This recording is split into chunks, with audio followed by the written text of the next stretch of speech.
পাকিস্তানের একের পর এক ড্রোন মিসাইলকে কার্যত নাস্তানাবুদ করেছে ভারতের এয়ার ডিফেন্স।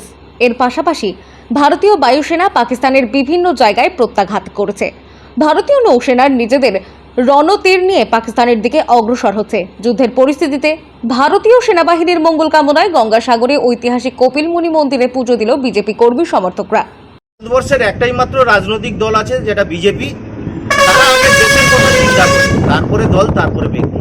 আজকে দেখতে পাচ্ছেন এই পেহেলগাম হত্যার যে প্রতিশোধ অপারেশন সিন্দুরে যেভাবে মোদিজি নিলেন বা দেশের সেনাবাহিনীরা নিলেন তাদের জীবন বাজি রেখে, তার জন্য আমরা তাদের মঙ্গল কামনার্থে, দেশের সেনাবাহিনীর মঙ্গল কামনার্থে আমরা কপিলমুনি মন্দিরে পুজো দিলাম, যাতে আগামী দিনে তারা সুস্থ থাকে এবং স্বাভাবিক থাকে। যেভাবে পেহেলগামে মায়েদের স্মৃতি সিঁদুর কেড়ে নিয়েছে, আমরা চাইব প্রধানমন্ত্রী নরেন্দ্র মোদীজির কাছে যে পাকিস্তানকে তার মুখ্য জবাব দিয়েছে, আরও এরকম যেন অপারেশন সিঁদুর করে পাকিস্তান থেকে জঙ্গির যেন নিশানা না থাকে এবং ম্যাপ থেকে মুছে ফেলার কথা আমরা আবেদন জানাবো এবং বলবো।